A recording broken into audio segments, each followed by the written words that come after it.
This episode is powered by Poddex.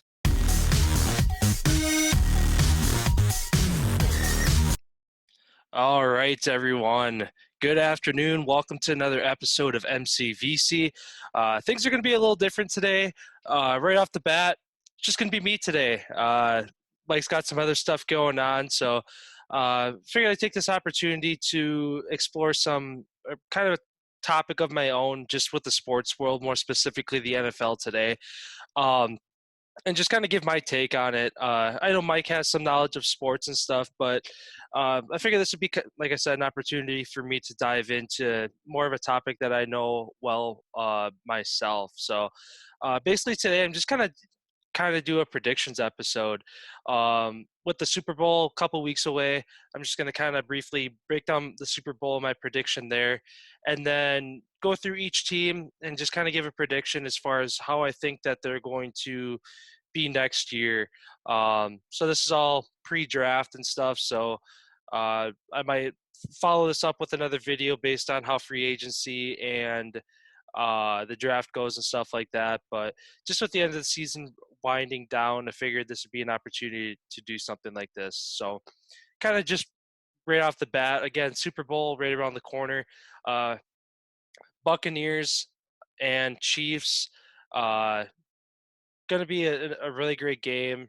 You have one of the most legendary quarterbacks in NFL history, Tom Brady, and one of the most proficient up and coming young quarterbacks in Patrick Mahomes. So there's been a lot of talk around the league this week of this kind of being Tom Brady's opportunity to solidify himself as the greatest of all time quarterback.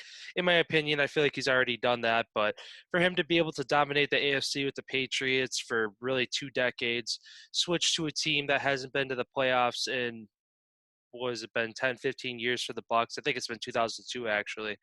Um, and then turn around from a season ago when they weren't very good, lead them to a Super Bowl, goes to show that one man really can do it all. So just as kind of a score prediction, I know right now before I jumped on, I saw that the Chiefs are actually still favored by as a 3-point favorite. And honestly, I feel like that's just an opportunity for people to make a lot of money because I feel like every time the odds are stacked against Tom Brady as far as sports betting goes. He always covers the spread and pulls off the upset in this case. So, with that being said, I am actually going to go with the Buccaneers in Super Bowl 55. They're doing something nobody team has ever done before, and that's play in their home field, which is pretty awesome. Given with a year in COVID, it's probably not going to have as much of an impact because the stadium won't be 100% capacity, but still playing at home is just gives you that extra level. And for the biggest game of the year, it's definitely going to help a lot. So I guess for a score prediction, I feel like it's going to be a really high scoring game. Um, both the Chiefs and Bucks have a good defense, but both of their offenses have been stellar all year. So my prediction is going to be Bucks 42, Chiefs 30. So 12-point game, might be a little closer than that, might not be. Bucks honestly might run away with it, and it might be more than a 12-point game. But 42 to 30, I feel like is just kind of what I'm rolling with, and that's what I'm going with. Um, so I'm kind of just jumping into team predictions for next year here. Um, so I'm going to start with the AFC side here, and then switch over to the NFC afterwards. So just kind of going, I guess. Let's see here. I'll just go top to bottom with what it shows me here. So starting with the AFC East, starting off with the Bills. The Bills went 13-3 this past year, made to the AFC Championship, and just kind of lacked that experience for obvious reasons of not making it there for a long time to be able to make it to the Super Bowl. But the Bills are definitely a team that's not going to go away. Uh, it's really going to be between them and the Chiefs that are going to dominate the AFC for the next probably 5 to 10 years behind Josh Allen. Again, that Bills defense is stellar. And with them picking up Stephon Diggs this year was obviously a big contribution for them. So for the 2021 season, they went 13-3. I don't really see them veering off that too much. Um, I can honestly see him matching that, if not going better. So I'm going to say that the Bills are going to go 14-2 next season. So moving on to the Dolphins, they went 10-6 this year. Again, another team that's really on the cusp of being playoff contenders. Definitely not at that point yet that they're really going to make a push deep into the playoffs, but they really made a good start with going out and getting Tua. I know this year that he didn't really get probably the amount of reps that he should have between him and Fitzpatrick. Kind of splitting reps, splitting games down the stretch. But also he's young. He's fresh out of college. So rarely do you see anybody at any position, let alone the quarterback position, come in and dominate right off the bat. So as I mentioned, they went 10-6 last year. Um, I feel like they I feel like they had a lot of close games this year. I didn't watch a ton of their games, but as far as their point differential, I feel like I said, they won a lot of close games. So I'm going to say that they're not going to win nearly as many. I'm going to say they're going to go 9-7 next year. Still an admirable year. They might sneak into the playoffs. Unfortunately, 10-6 didn't get them into the playoffs this year. But so yeah, I'm going to say 9-7 for the Dolphins next year. Moving on next to the Patriots. Uh, Goes to show again, Tom Brady moving on to the Bucks shows how when you lose your franchise quarterback, and not only your franchise quarterback, but one of the best quarterbacks to ever do it in Tom Brady, it's going to take some rebuilding to either keep your team where it's at, if not progress and get better from there. Um, Patriots went 7-9 last year under Cam Newton. Really, Cam Newton is just kind of fallen off the radar a little bit. Um, Nowhere near his 2015 MVP season when they went to the Super Bowl 50. Um, so I don't know if it's just a matter of him still trying to work into the system or if he needs more weapons. But although he does have Julian Edelman and then he's got Sony Michelle and James White in the backfield, both two phenomenal running backs as well. Um, I think that they improve next year. 7-9 is kind of surprising for the Patriots. I think that they can improve to 10-6. So I'm going to say 10-6 is going to be their record next year. Um, Lastly, with the AFC East, we have the Jets. Uh, Jets, again, one of those teams this year that really were just kind of towards the bottom of the barrel all season between them and the Jags. And kind of thinking about it, like obviously you want to win football games no matter what as an organization, no matter who you go against or what it looks like every year. But also in their sense, by them ending 2-14 and end up winning a game or one more game than they probably should have, they fall to the number 2 draft spot instead of the number 1. Now I don't know if that's just because they have faith in Sam Darnold. Personally, I think Sam Darnold has a good future.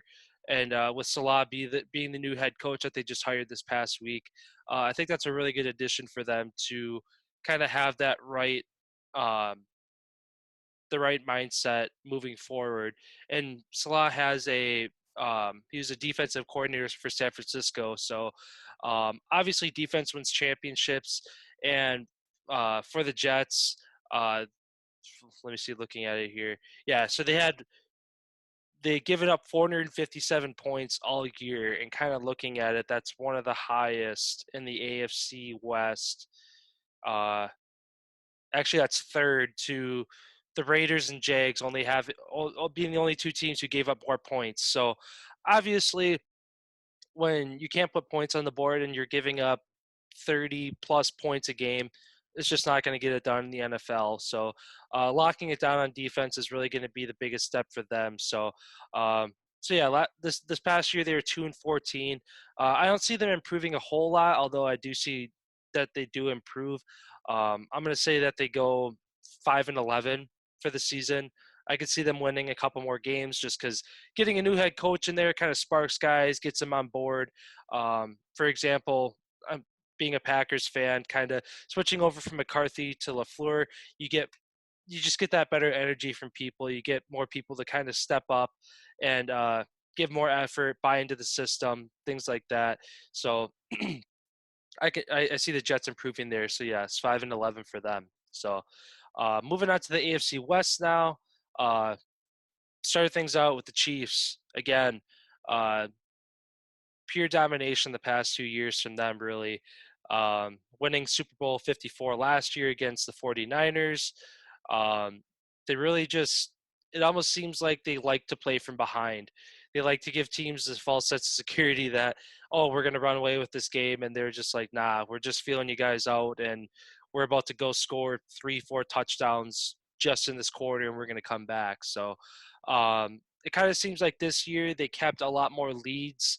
They didn't really um, fall behind in a lot of games. Even in like the AFC Championship against the Bills, they were down 9-0, which is enough of a deficit. It's a two-score deficit, but it's nothing to really get overwhelmed about, especially in the first half of the first quarter.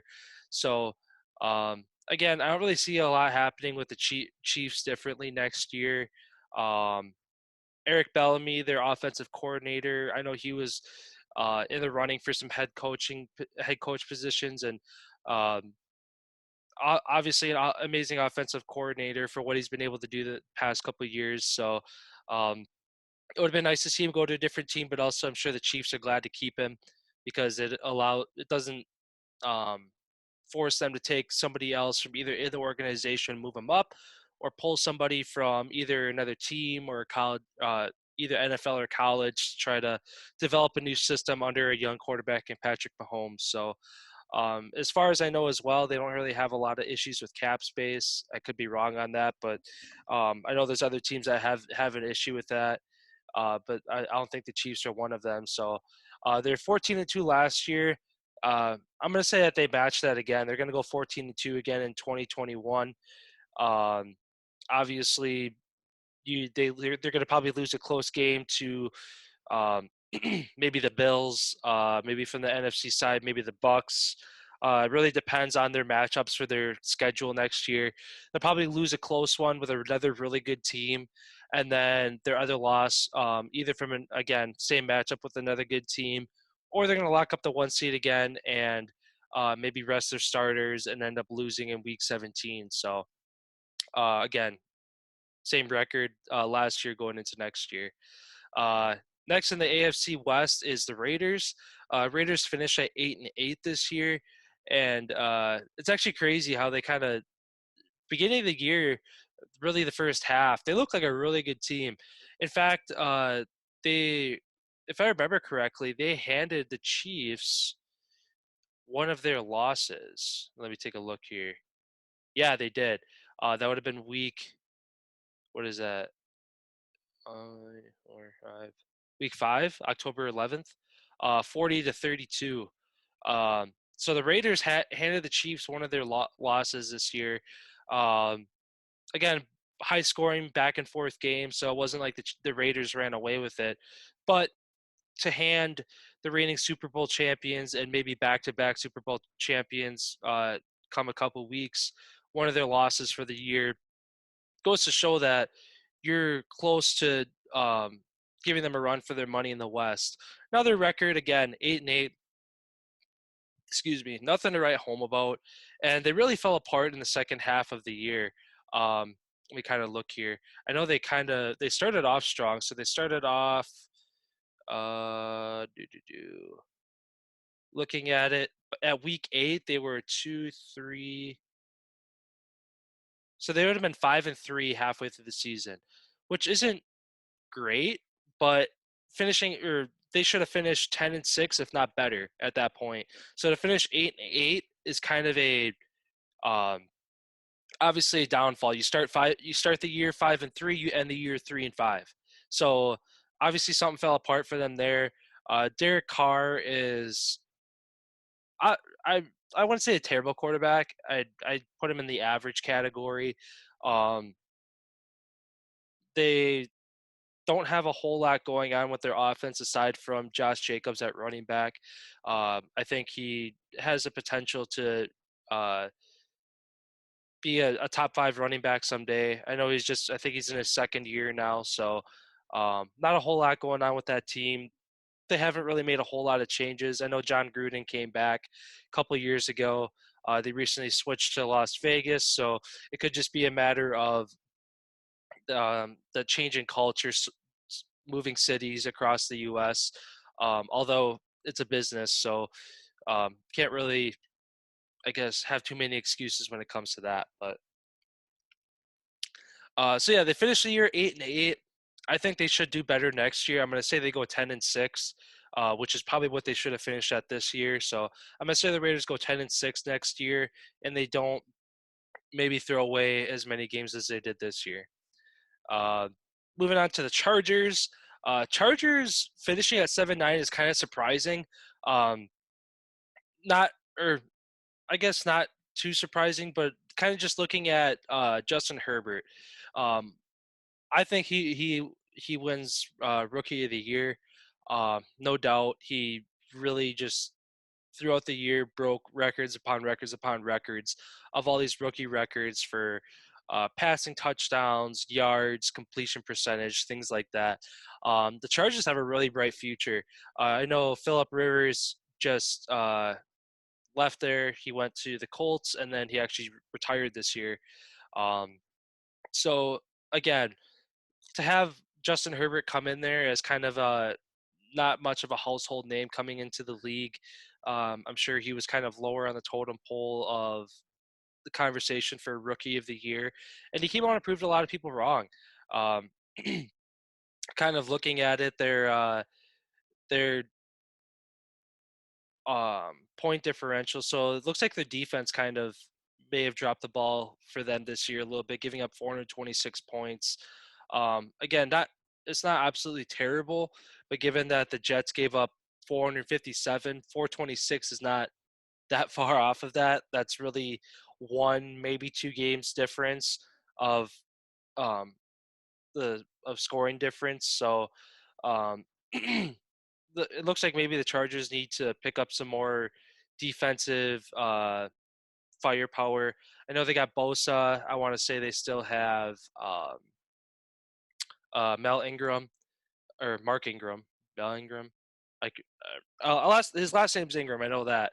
Um, and then if they still have Casey Hayward as a defensive back, those are kind of three names that stick out as veterans that can lead that defense, and they're all at different levels. So you have one on the line, a linebacker, and defensive back. So to kind of have that leadership at all three levels of the ball is obviously really important. So Chargers finished 7-9 this year. I think they improve. Justin Herbert's going to come out with a lot of swagger, a lot of confidence, um, and I could see them being either uh, being one of those teams that just make it into the playoffs, or they're just going to make or just barely miss, kind of like the Dolphins this year. I'm going to say they improved from 7-9 to 10-6. Um, Again, an admirable year, give or take a game there. But I think that they, like I said, can make it into the playoffs, or they're just going to barely miss. Kind of wrapping things up with the AFC West here. Broncos finished at 5-11. Just kind of goes to show again, very similar to the Patriots that happened to them in one year. The Broncos have suffered the last 5 years, and I think actually the Broncos are the first team in NFL history to miss the playoffs 5 years straight after winning a Super Bowl, which is crazy to think about. But looking back on it, they had Peyton Manning, a Hall of Fame quarterback, in my opinion, a top five quarterback of all time. You lose somebody like that. They lost Demarius Thomas. Von Miller was hurt for the year. I think Chubb was hurt for the year. This was really one of those teams this year that uh, goes to show injury can really just ruin your year. And I can't remember what week it was, but I know they played the Saints. Let me see if I can find it here. Um, so it looks like it would have been week 9, November 29th. They played the Saints. They lost 31-3. And that's because they had a wide receiver playing quarterback, which is nuts.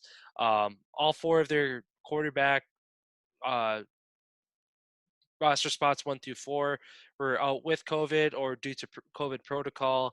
Um, Again, goes to show how that can also affect a team this year where you, for 1 week or a couple weeks, you have players out due to COVID. Um, Again, the Broncos are still in that rebuilding stage. I don't think Drew Lock is their answer at quarterback. Um, he might, I'd still give him maybe another 2 years before they move on from him. But unless he makes some changes really quickly in the near future, I think it's time that they move on from him and either turn to free agency or try to find an up and coming quarterback out of the draft. So um, Broncos finished 5-11. I don't really see them going too far off of that. I'm honestly surprised they won 5 games. Not gonna lie. Um, I guess let me kind of look at their schedule, see who they played. Um, so they beat the Jets. Okay, they beat the Patriots. Again, not having a great year. They beat the Chargers. Um, they beat the Dolphins. Okay, so so out of their like 5 games, they had some notable wins. Panthers, notable win. Um, yeah, so they didn't really beat bad teams. I don't know if it's just a matter of their injuries and their loss of people that they had this year, but um, I could see them improving a little bit. I'm going to say they go 6-10 next year, um, just with having back some healthier people. Maybe they turn things around there. So I'm going to say the Broncos go 6-10. Uh, Moving on to the AFC North. Uh, at the top here, we have the Steelers. And this is one of those teams this year that I'm sure they're still sitting at home scratching their heads, wondering what the heck happened. Because they were perfect going into what was this, week 9 or week 10? I'm sorry, week 13.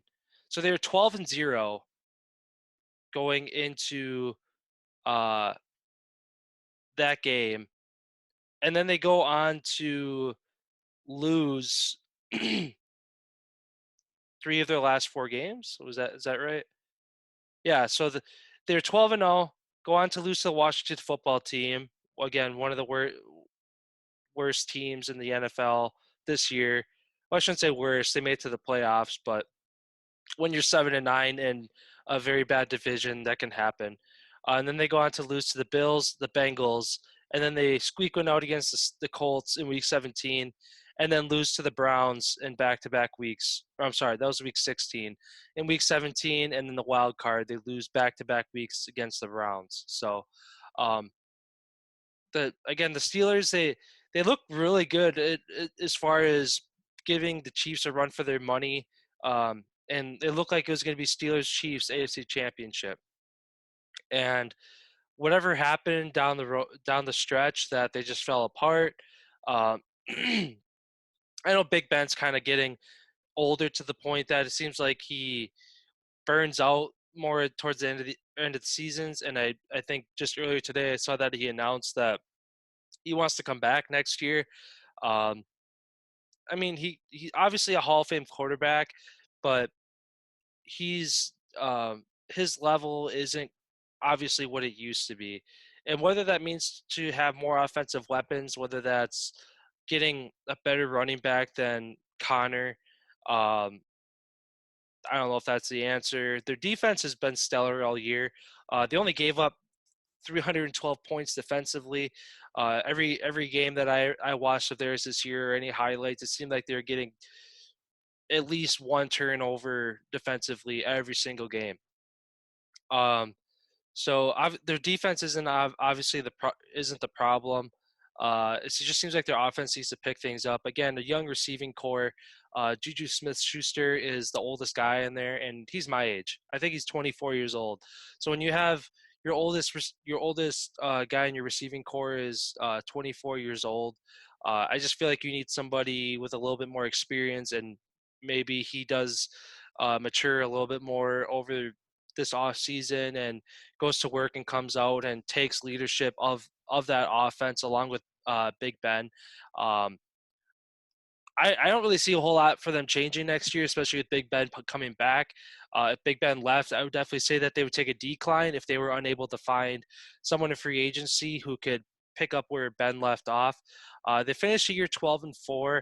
I don't quite think that they do that. Obviously, their defense played amazing this year, but to have I don't think that their defense is going to match that next year, which obviously is going to cost them more points defensively, which is going to in turn cause them to lose more games. So they finished the year 12-4. I'm going to say they lose one more game. So I'm going to say they finish 11-5 next year.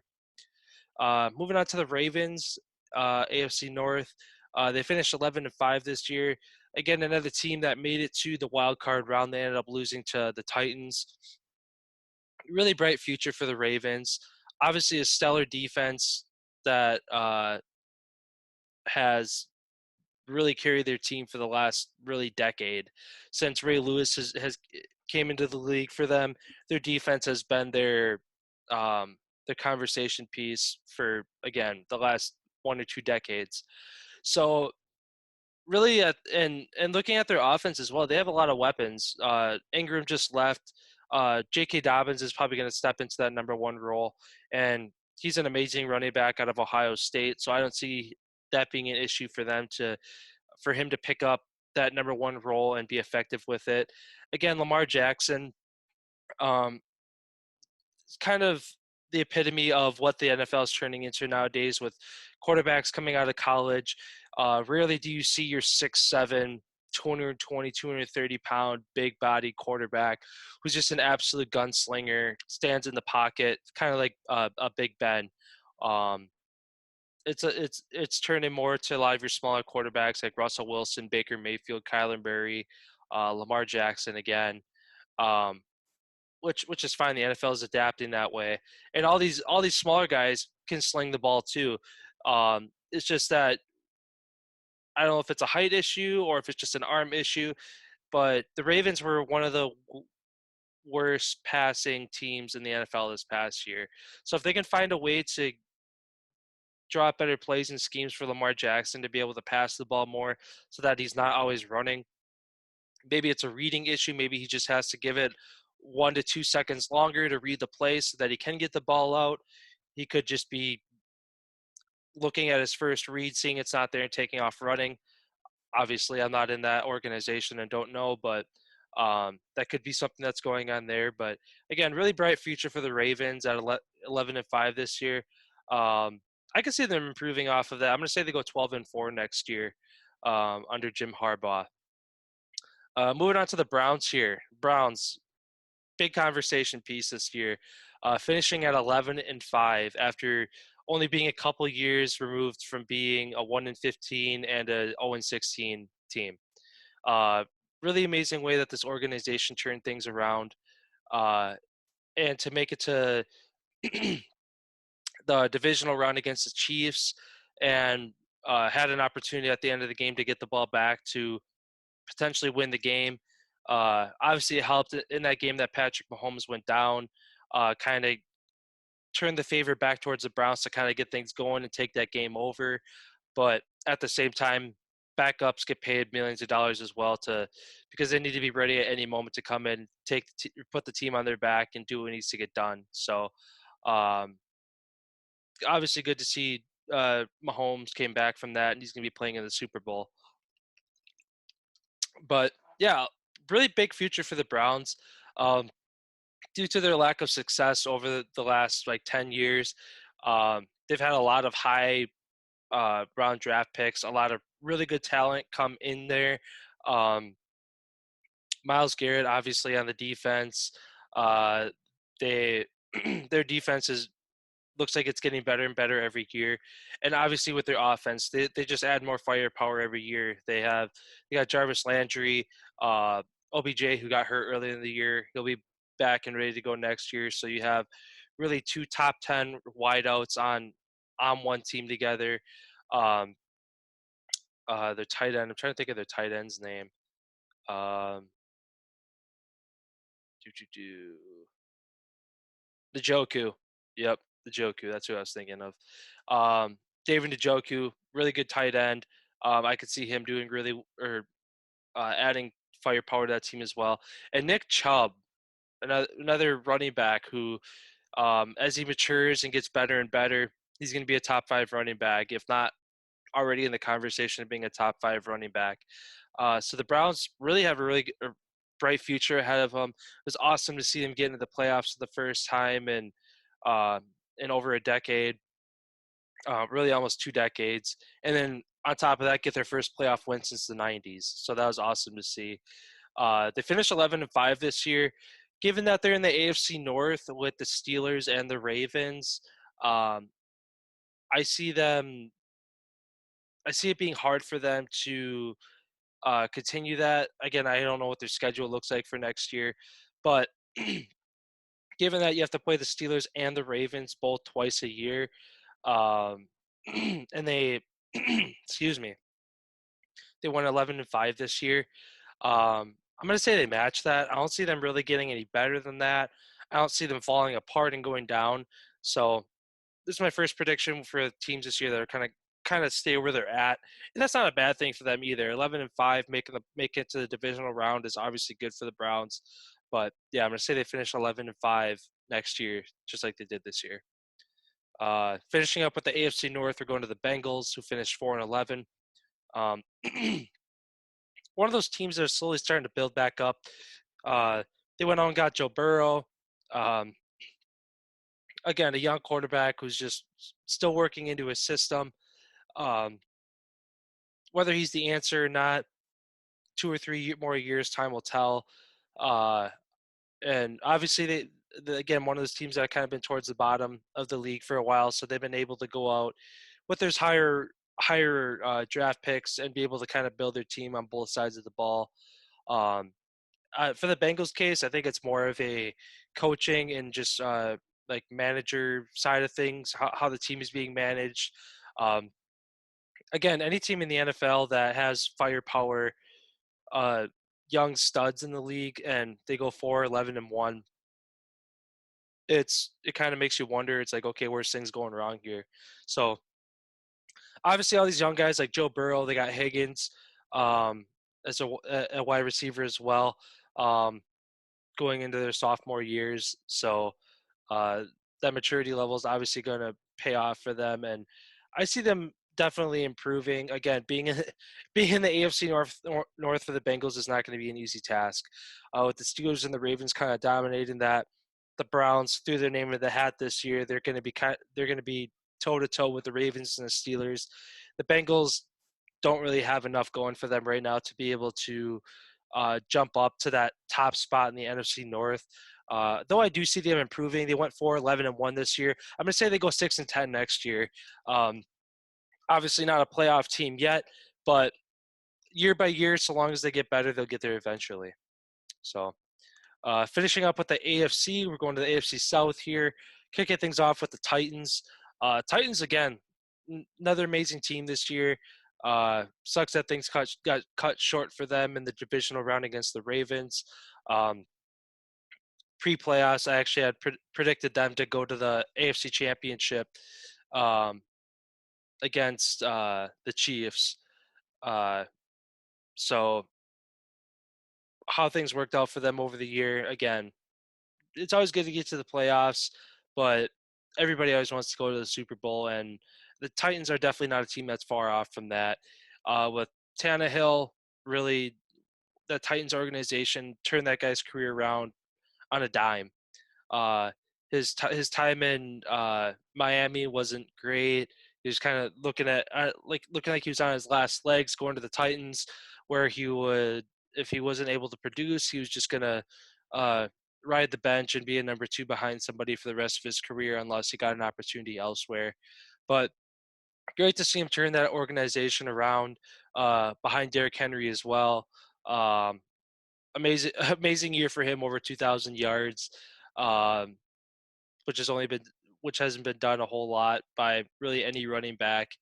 Um, the dude's just huge. It's crazy to see that he's a running back. He literally could be a defensive lineman, I swear.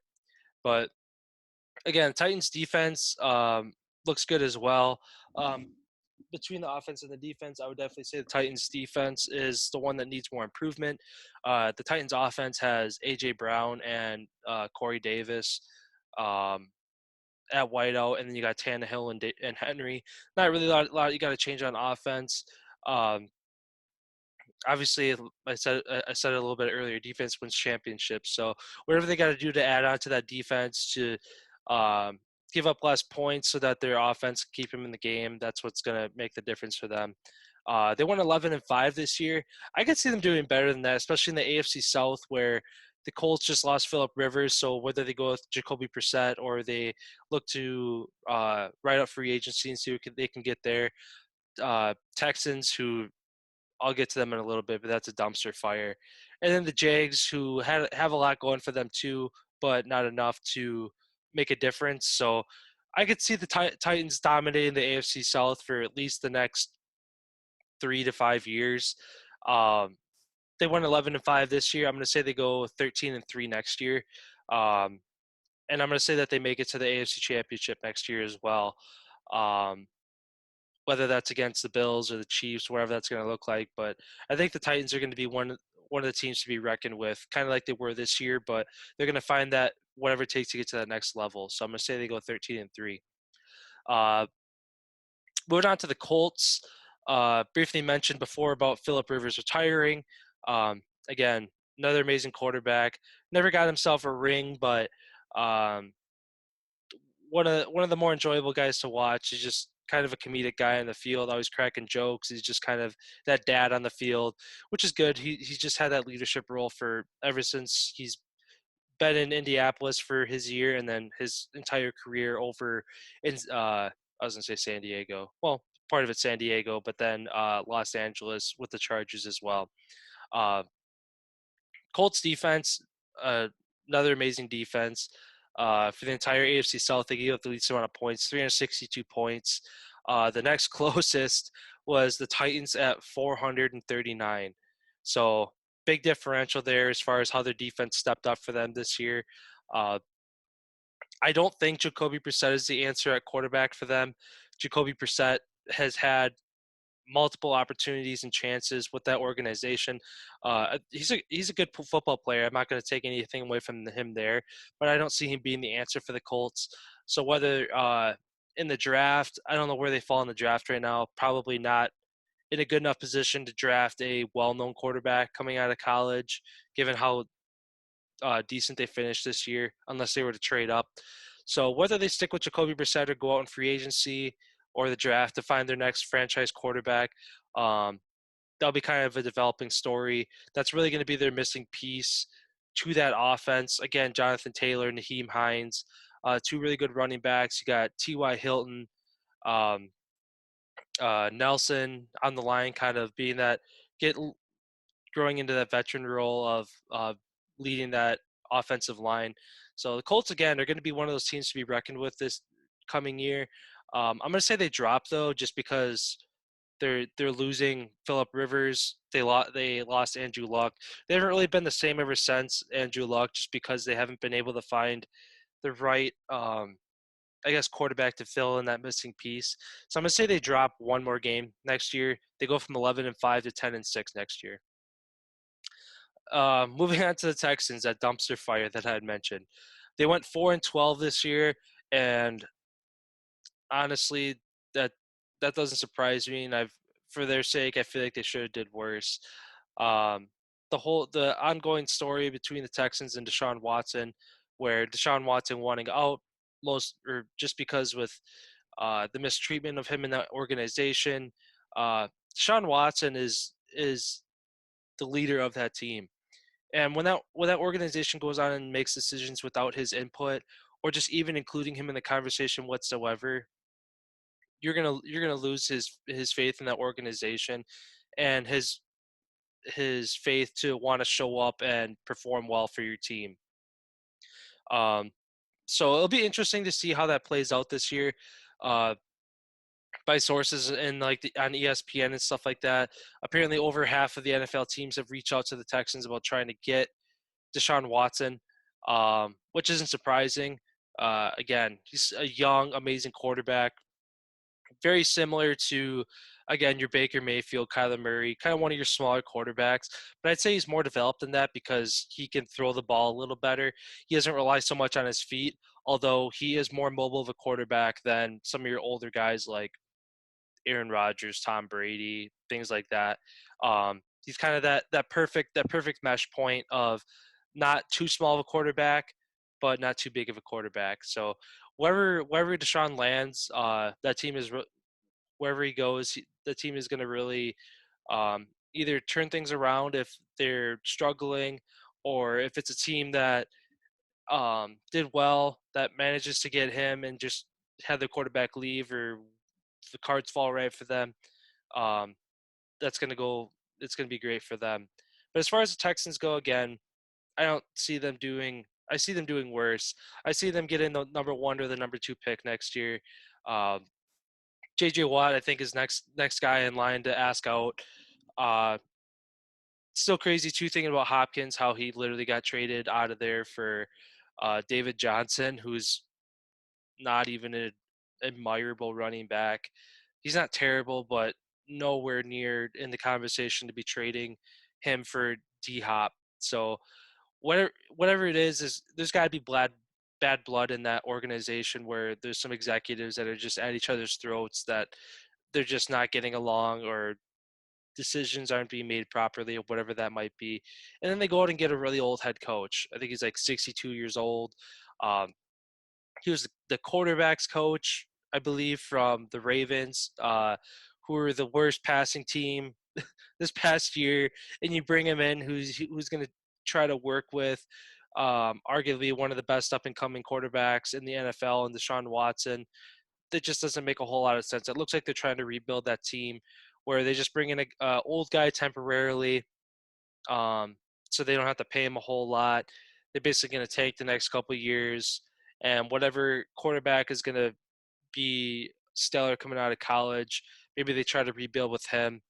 But also at the same time, today, seeing too, the head coach and I think GM or owner of the Texans both came out and said that they had no plans of trading Watson, but the dude said he wants out. So if if you want to save any relationship that you have there and just try to move on as peacefully as possible, you let him go. So Texans went 4-12 this year. I'm going to say they go 2-14.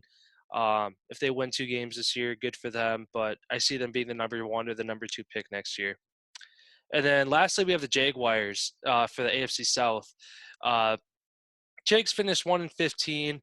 Again, one of those teams that is just lacking offensively, um, and by the looks of it, defensively too, giving up 492, so almost 500 points. Oh, which is nuts. That's not good.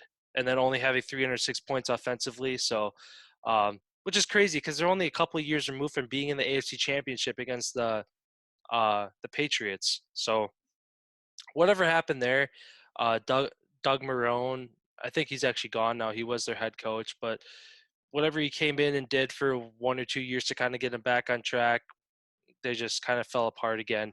Um, but I don't know if it's Doug Marone who's the most recent coach, but now it's going to be Urban Meyer coming into this year. Um, for anybody who's familiar with Urban Meyer, very successful at his time with Ohio State. And then recently, for the past couple of years, has been on the panel of like College Game Day. So he's just like a analyst of college football. So it's great to see him get another head coaching opportunity, this time in the NFL. And I think he's really going to turn the Jags organization around. And especially with them having the number one pick, whether they decide to go out and get Trevor Lawrence, which I think they should, because Gardner Minshew is definitely not a household name that's going to bring them to a winning record, or even the playoffs for that matter. So whether they decide to rebuild with Trevor Lawrence or use that number one pick as leverage to either go out and get like Deshaun Watson, and then the Texans turn around and get Trevor Lawrence. So it'll be really interesting to see how this offseason plays out there, especially around the draft, if the Jags decide, nope, we're going to get in Trevor Lawrence, or because of how many other great quarterbacks there are in free agency, that they're going to use that number one pick as ammo to try to go out and get somebody. So um, Jake's finished 1-15. I don't see them improving a lot, although I do see some improvement there, especially with a new head coach and potentially going on getting Trevor Lawrence. I'm going to say they improved to 4-12. So again, not a lot of improvement, but a heck of a lot better than 1-15. So That kind of wraps things up with the AFC there. Uh, Before we dive into the AFC, just a quick shout out to our sponsor, Poddex. Uh, Recently sponsored or teamed up with them to collaborate with them. Poddex are unique interview questions and episode starting prompts in the palm of your hand. So whether you're a new podcaster, existing podcaster looking to grow your audience, or get more engagement, you're going to want to check out poddex.com. And for us, use code MCVC for a 10% off of your first order. So again, Poddex, love them. We use them just about every episode. So um, love the content they brought to us, and we're really grateful for them taking us on to be a sponsor. So with that being said, into the second half here with the NFC.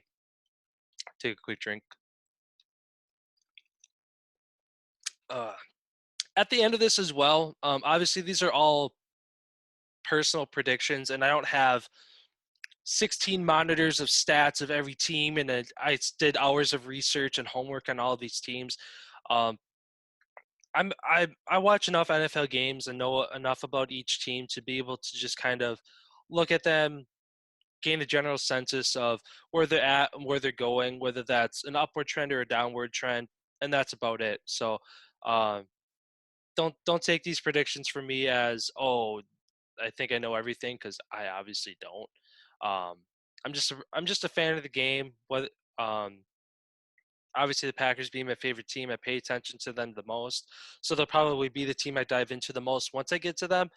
But um, yeah, I'll just leave it at that. So uh, starting off with the NFC, we're going to the NFC East.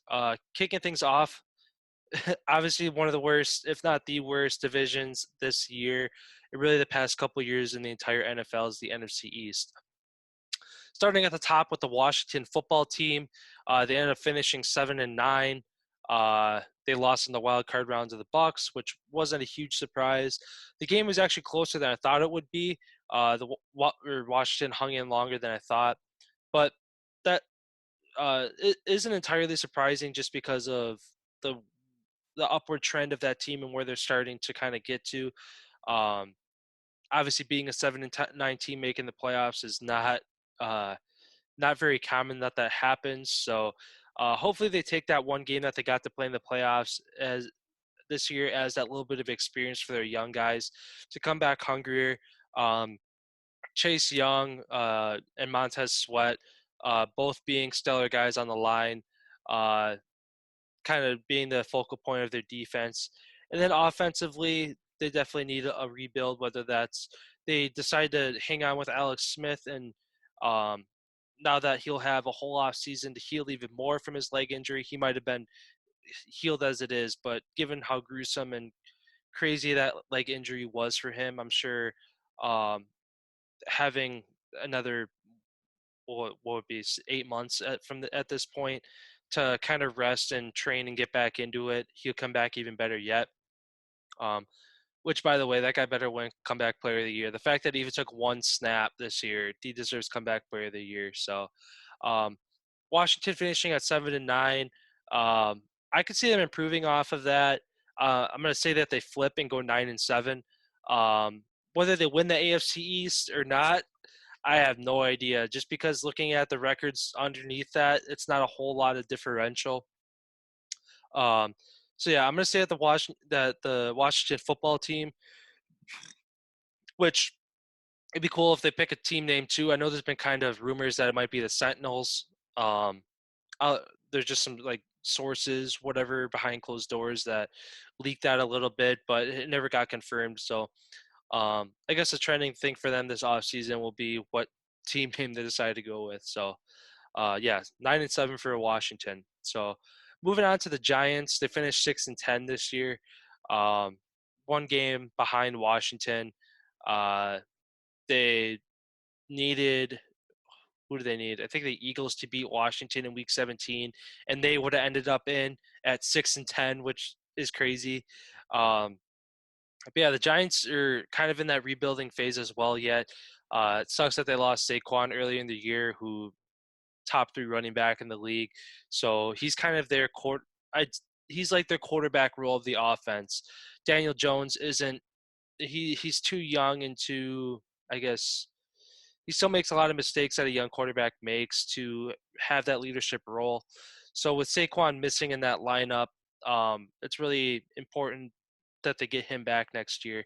And I really think they give Daniel Jones one more crack at it this year before they decide to maybe move on from him next year, especially if they tank and they're able to get a good quarterback in the draft next year.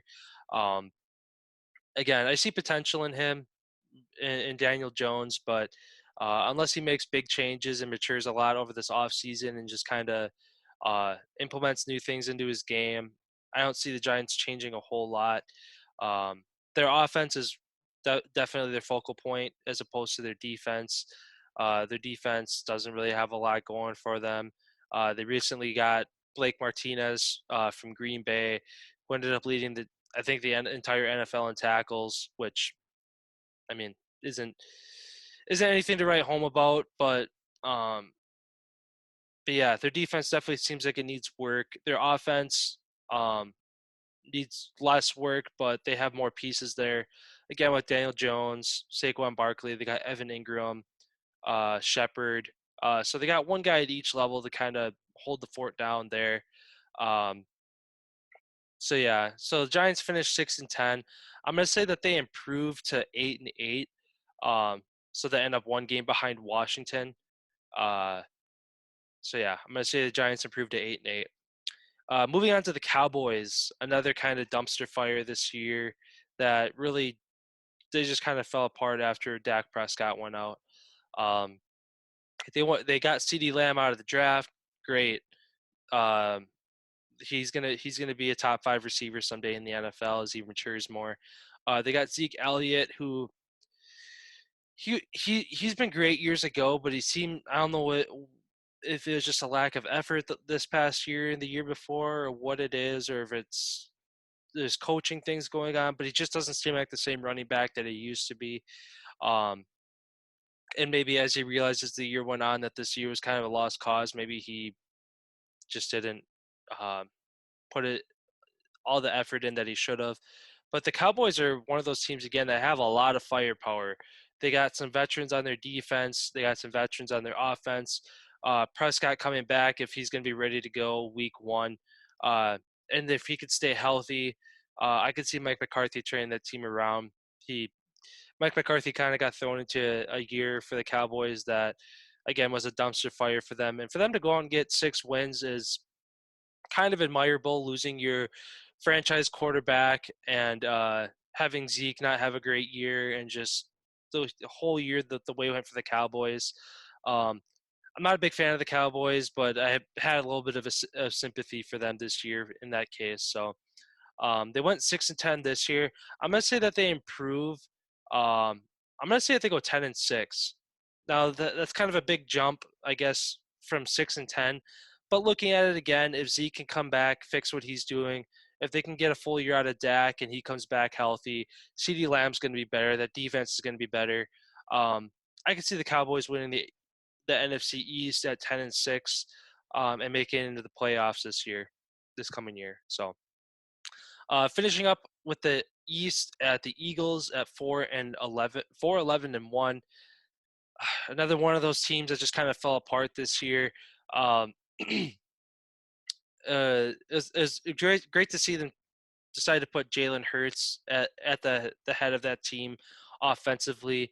Although it didn't really make sense in Week 17 when they were playing Washington, how they took Hurts out and put in I can't even think of the guy's name, which goes to show how bad of a move it was.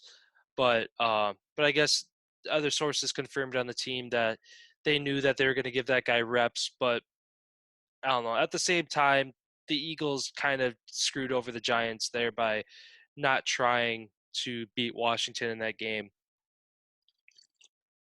Um, the Eagles got rid of Doug Peterson.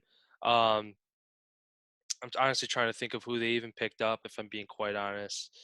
I'm going to take a quick look here. Um, New coach Nick Sirianni. Okay, Yeah, I feel like I've heard that before. So Nick Sirianni is going to be the new coach of the Eagles. Um, I can see that, definitely see them improving if they decide to stick with Hurts. I know Wentz wants out. He expressed interest on wanting out, and I kind of think he's one of those guys as well that um, is on his would be on his last team for kind of a chance where if he steps into a starting role, good for him. But um, if not, he's going to be kind of one of those guys who rides the bench, and maybe another team decides to pick him up a couple years down the road. But with his injuries and not really giving a lot of reason to, I guess, believe in him otherwise, um, yeah, Wentz definitely isn't the answer. Hurts is definitely the future of that team. Eagles went 4-11-1. I can see them improving. I'm going to say that they go 7-9 next year. Um, so kind of the bottom towards the bottom of their conference, but an improvement off of this year as they look to try and rebuild that team. So moving on to the NFC West here, kicking things off with Seattle.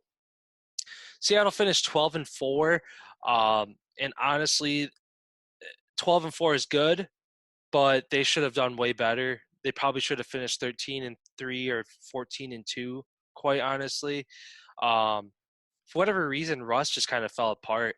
He was in the MVP running up until darn near halfway through the season, and then it got to the point where he was throwing anywhere between 1 and 3 interceptions every single game, and turnovers are obviously huge in the NFL, especially when you have teams going out and running 6 to 10 minute drives, and if you give away the ball, possessions are huge because I feel like possessions are becoming less and less in the NFL as teams look to be more methodical on their drives and drag out the game a little bit more.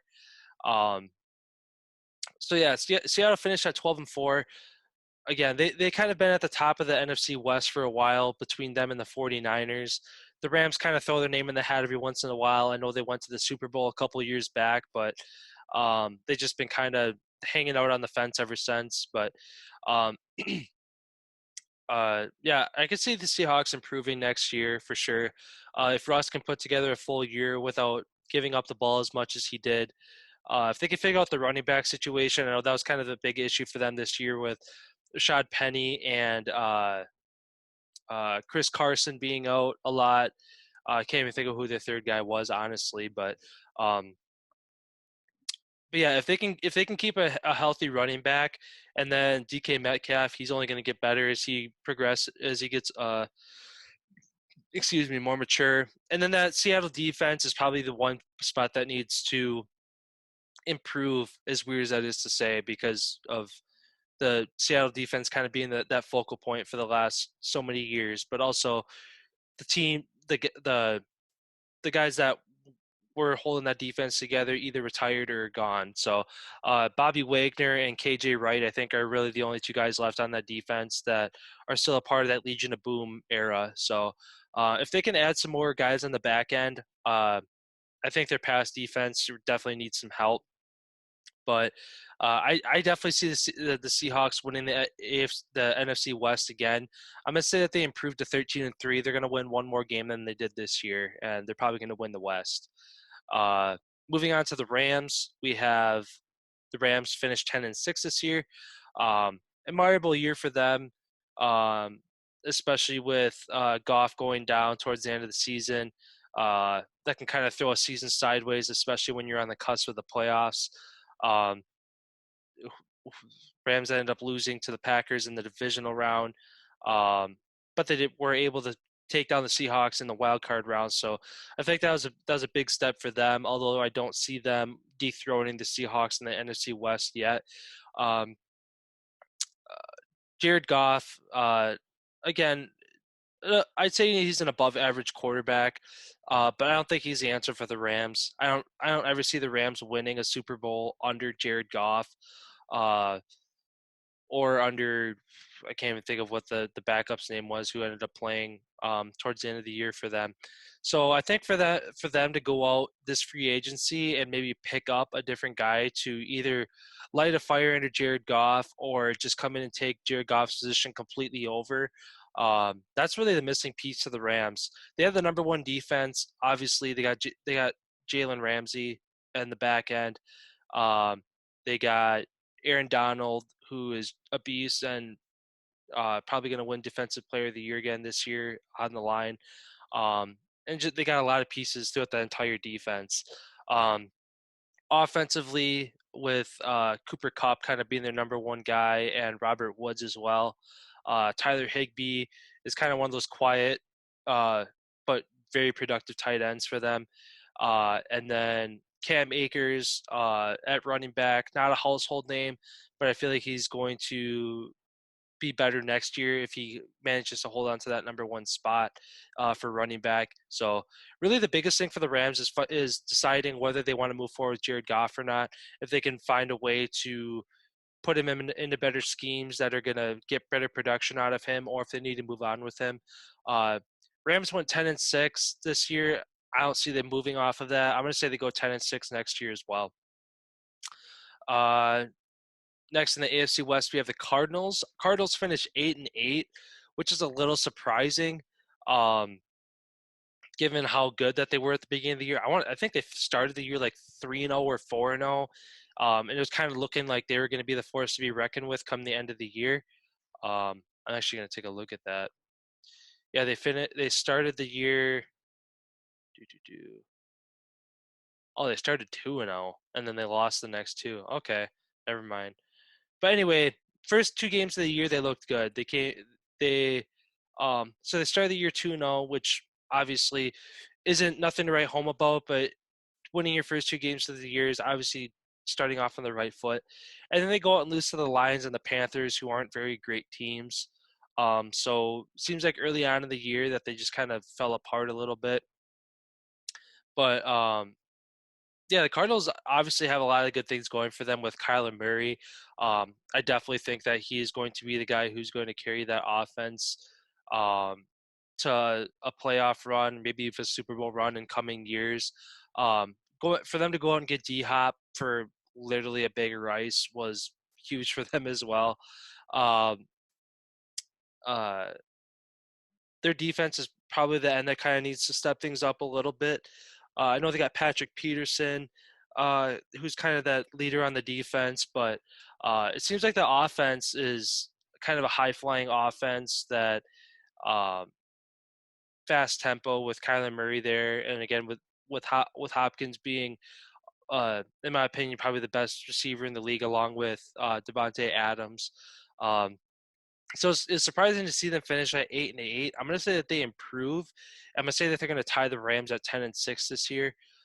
They might sneak in as a wild card team, but if them and the Rams finish at the same record, I'm going to say that the Rams are going to probably beat them in tiebreakers, one-on-one matchups. So um, if they can find a way to be better than 10-6, I think that they could be a good playoff team. Otherwise, I see them either just barely getting in or just barely missing next year. So, um, lastly, with the NFC West, we have the San Francisco 49ers.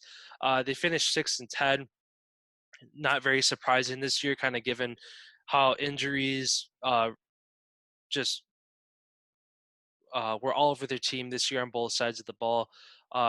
Losing Jimmy Garoppolo, having Nick Mullins come in for the rest of the year. Nick Mullins isn't a terrible quarterback, but he's also very young and doesn't definitely not the answer for that offense. So if they can get Jimmy G back, obviously that'd be good for them. They're 1 year removed from being in the Super Bowl. So it's just kind of goes to show how injuries can really make a team fall apart in 1 year. Um, Going from being in the Super Bowl to being at the bottom of the NFC West at 6-10. So it's just like it's crazy how again injuries can affect your year. Um, if they can come back healthy next year, I definitely see them improving. Um, 49ers are going to be a team that's going to kind of be a dark horse. I feel like come next year because people are going to have him written off. Excuse me, from just because of how the way this past year went. Um, and then obviously losing their defensive coordinator who went to the Jets to be their head coach. So it's going to be a matter of finding that um, the the guy who's going to fill that position and be well at it because Salah um, did a hell of a job with that defense while he was there. So I'm going to say the 49ers improve to, I want to say 10-6, but then that would leave a three-way tie in the NFC West. So I'm going to say the Niners go 9-7. I see them improving, but I think their biggest Achilles heel next year is going to be having that defense mesh correctly with a new defensive coordinator. So I'm gonna say the 49ers improve from 6-10. They're gonna go 9-7 next year, and probably miss the playoffs again. Uh, Moving on to the NFC North, kicking things off with the Packers, my favorite team. Um, Kind of a disappointing end of the season. Uh, Packers finished 13-3 in the regular season, which they matched from a year prior. Uh, both years 13-3, both years looking really well, both years made to the NFC Championship, and now Rodgers is 1-4 in NFC Championships. So, um, which it's got to be frustrating for him. I mean, obviously for that whole team, but for him to come out and give a MVP season, which I think he should win MVP, um, just because I look, and that's the thing is that when I think of MVP, it's like, oh, best player in the entire league. The best player in the entire league right now, I think, would be Patrick Mahomes. But when I think of MVP, I think of the most valuable player to their team. I think that the Chiefs can win games without Patrick Mahomes, but there is no way, and this has been shown when Rodgers has been hurt, the Packers can't win games without Aaron Rodgers. So I think that kind of gives him the upper hand in being the MVP this year, um, which I'm sure to him doesn't matter just because they didn't make it to the Super Bowl and didn't win another Super Bowl. Um, so yeah, Packers have a lot of good things going their way. LaFleur will be going into his third year next year. Um, and actually, just today I see that Mike Pettin, the defensive coordinator, is not coming back, which I'm okay with. He turned the defensive round just because the defense has kind of been a laughing stock when it was under Dom Capers in the final couple of years, and they really should have moved on from Capers like 2 or 3 years sooner than they did. I don't know if it was just a good relationship there between him and Ted Thompson or the organization, whatever it was. Um, but yeah, it's good to see that the Packers are moving on from Mike Pettin qu- more quickly because they see that that's where um, their weak point is on that team. The offense is amazing. Obviously, you got Aaron Rodgers, who's going to be a first ballot Hall of Famer. If he can get a couple more Super Bowls under his belt, I wouldn't put him above Tom Brady, but he could be in that conversation with Tom Brady as being one of the best quarterbacks of all time. Um, and then in the backfield, you got Aaron Jones, Jamal Williams, and AJ Dillon. Um, which, thinking back to the draft for the Packers, didn't make any sense whatsoever for them to go out and get Jordan Love. Um, so we'll kind of see how that story develops as years go on. If he actually is going to be the predecessor to Aaron Rodgers, or if that was just kind of a chess move for the Packers to spark Rodgers to have the MVP season he did. So only time will tell there. But for them to go out in the second round as well and get AJ Dillon at the time, didn't make any sense. They go out in with their first and second pick, and um, they pick two guys that are already our two most solid positions on the offense, quarterback and running back. So, and receiver was obviously where that offense needed help. Now, offense or at the wide receiver role, Devontae Adams, best receiver in the league in my opinion, with him and DeAndre Hopkins. Um, and then MVS and Lazard are obviously your 2 and 3 receivers behind Adams, but they're all very tall big, like thick-bodied receivers that are you're kind of working the outside and down the field receivers. Um, Biggest thing for the Packers this offseason, whether that's free agency with like Will Fuller, I think Will Fuller would be a good addition to have. Otherwise, in the draft, if they're able to um, get a receiver to drop to the 29th pick for them to grab, I think that that'd be a good addition for them to have as well. Just somebody who can work the middle of the field a little bit more, a smaller, shiftier, quicker guy. And then obviously on the defensive side of the ball, um, they they're great throughout the year. Um, I think either free agency or the draft as well. They need to go out and find somebody to replace Kevin King. Um, Down the stretch towards the end of the year, and especially in the NFC Championship, Kevin King really had 4 or 5 plays that costed them that game.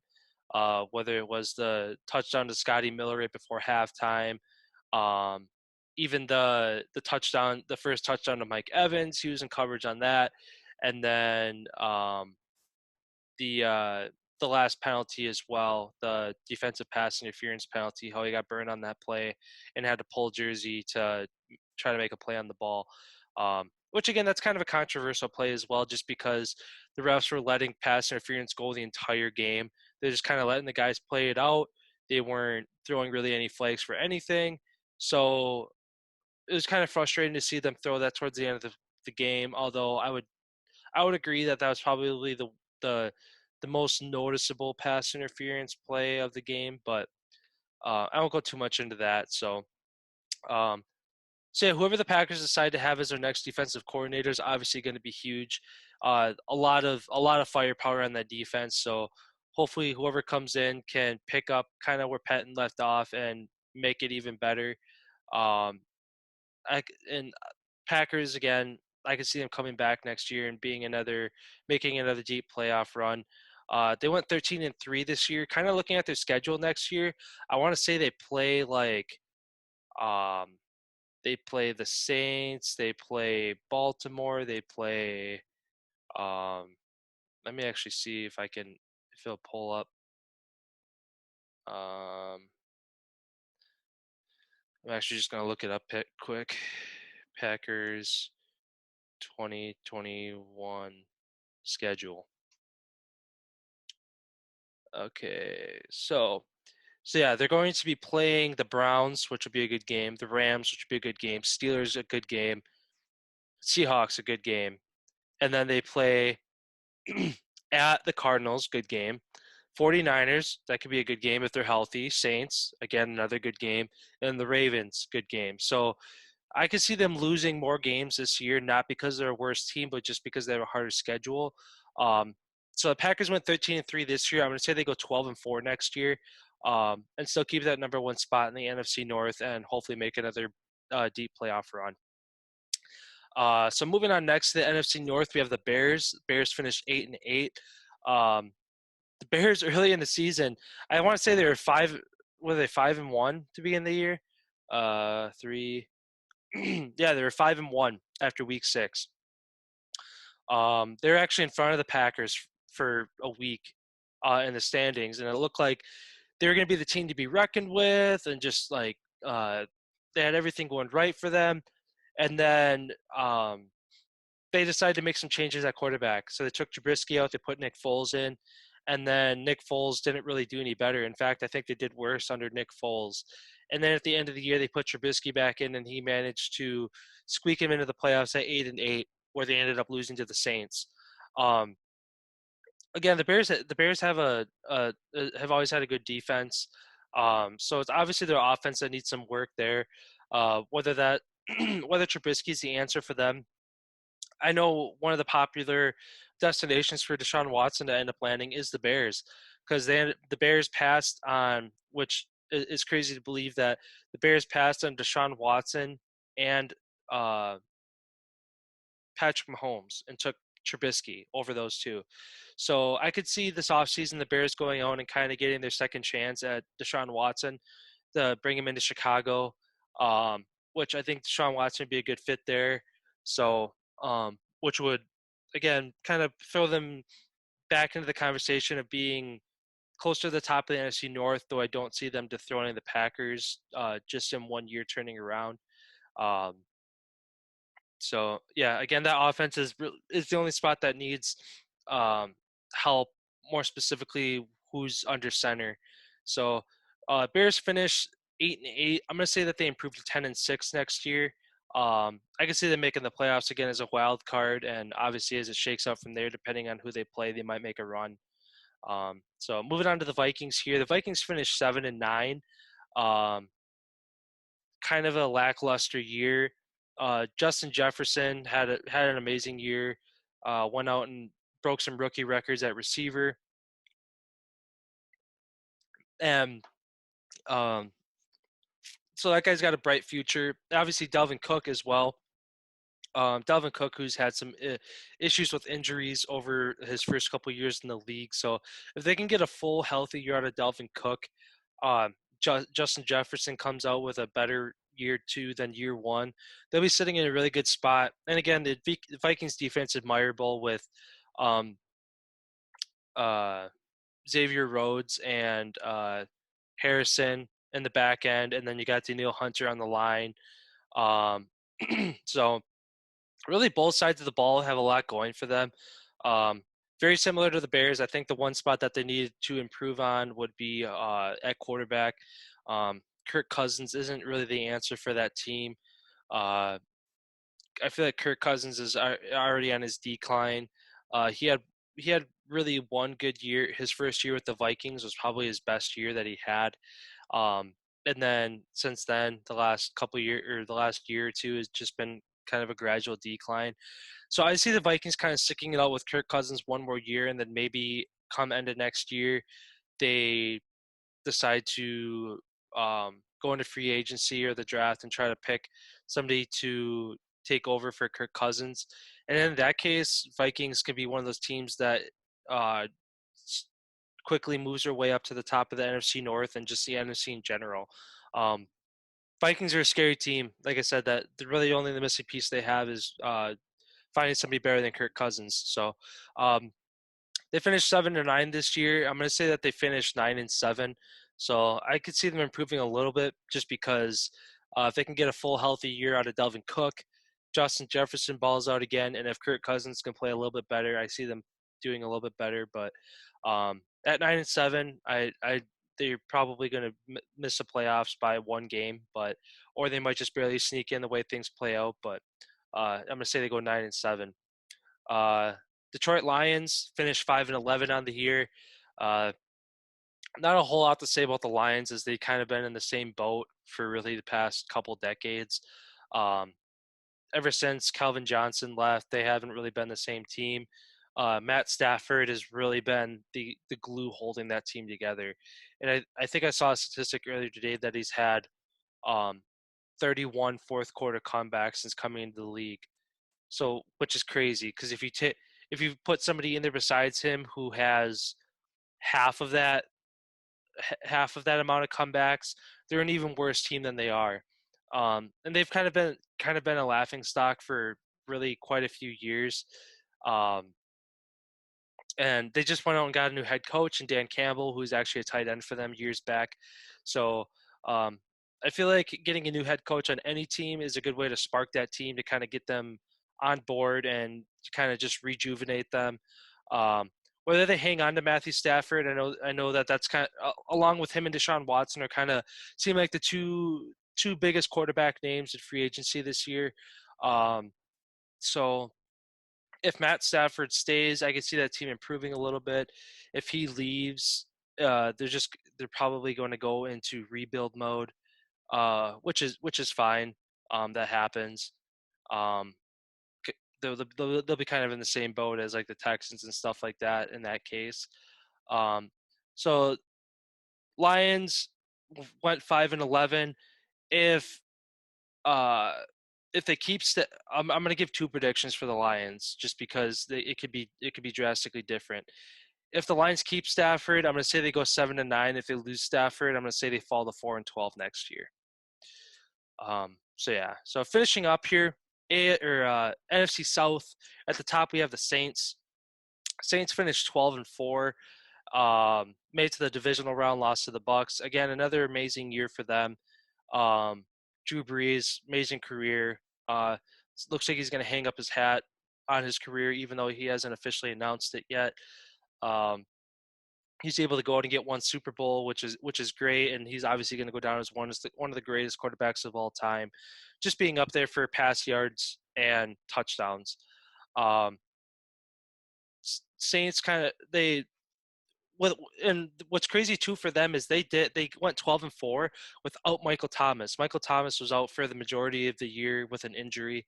Um, so to have your number one wideout, and not only your number one wideout, but probably a top five receiver in the league, that's huge. And especially for them to go 12-4 without him, goes to show that they could have ended up having a better record. So if with Drew Brees more than likely leaving, this team's going to kind of fall back into like a rebuild mode.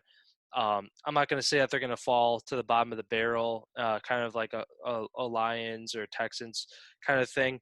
But instead of them being a 2 seed, I could see them falling and being uh, like a 5, 6, or 7 seed as far as playoffs go.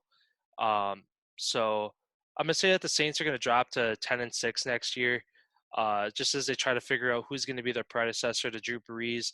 Again, Saints have an amazing defense. They have a lot of offensive weapons, um, but I feel like to they're not going to be able to match what they did with Drew Brees with whoever steps in after that. So, moving on next, we have the Buccaneers who finished 11-5. Um, Really great year for the Bucks. Tom Brady turned that team around in 1 year. They were literally one of the worst teams in the league last year, and then now they're going to the Super Bowl in a couple weeks. So, just again goes to show how having the greatest quarterback of all time on your team can really turn your team around. So, um, I don't see Tom Brady going anywhere anytime soon. I could see him still playing out anywhere from after this year 2 to 5 more years. 5 years would be kind of cutting it close, but also it's Tom Brady. So 5 years from now, I might be eating my own words and realizing that he's still going strong. So um, Bucks defense is amazing.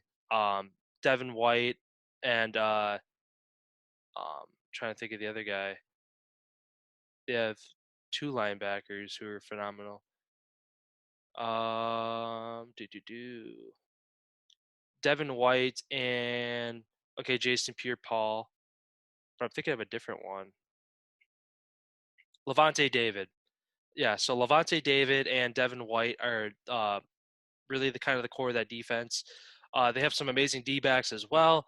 Um, so that's really a whole well-rounded team that's not going to go anywhere so long as Tom Brady's on that team. Um, so not a whole lot to say there. There's not really going to be any changes to them this offseason.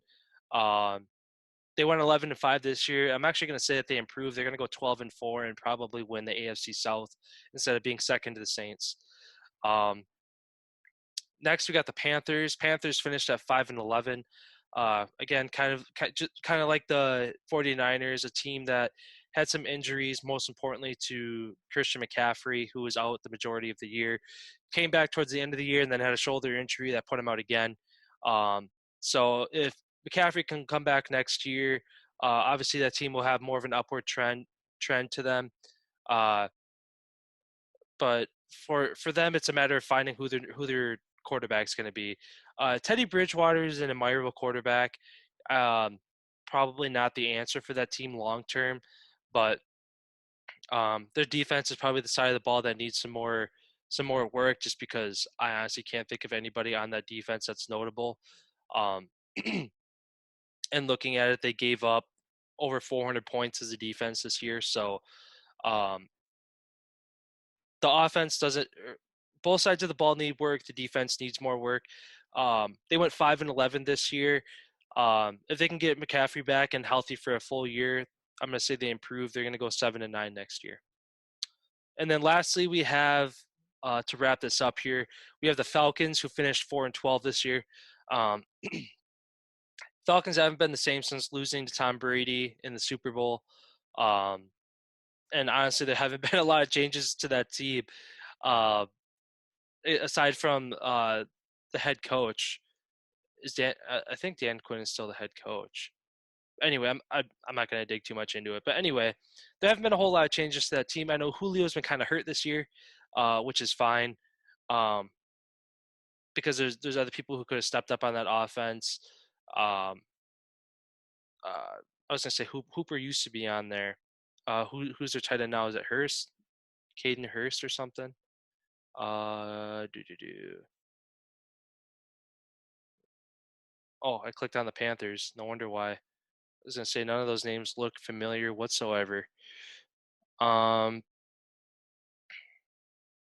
Tight end Jaden Graham. Okay, so I got the first name right. But anyway, so yeah, you got Matt Ryan, who's your franchise quarterback. I think they stick with him until he decides to retire, unless he just has an awful, absolutely terrible year. Otherwise, Julio Jones, again, top three receiver in the league when he's healthy, and then Todd Gurley as well. He was kind of a flop this year, coming from the Rams. I thought he'd be a huge addition to the team, but he didn't seem to produce a whole lot. So um, that team just needs a kind of an overall rebuild. I feel like at the coaching level, you have that many weapons on your team, and you go 4-12. It's not obviously not your players. That's the issue. So um, if they can find a way to turn that team around, which I think that they will this year, they've been kind of a lull for a while. So 4-12 can't really get worse than that. So I'm gonna say the Falcons kind of have a little bit of a comeback here. I'm gonna say they go 8-8, so they break even. Again, nothing to write home about. They're probably gonna miss the playoffs, but that's about it there. Um, so yeah, it's kind of a lengthy episode, kind of just briefly going through and breaking down each NFL team. I honestly knew more about each team and kind of going through that than I thought I would. So I guess props to me for that, for not having to look up too much stuff. But again, these are all my personal predictions. Post draft and like free agency, I might come back on and revise some of them, or just completely go through them all again and talk about what free agency and the draft did for them. Otherwise, we'll kind of maybe this time next year come back and see how close I was, and if if I was close on any of them, or if I was spot on, or if I thought a team was going to do well and they did horrible, or vice versa. So, again, appreciate you guys always tuning in, watching our content. Hope you guys kind of liked this different episode today, with just me coming on talking about some football, giving some predictions with the Super Bowl and the upcoming year. So yeah, I appreciate it. So signing off. See you guys next time.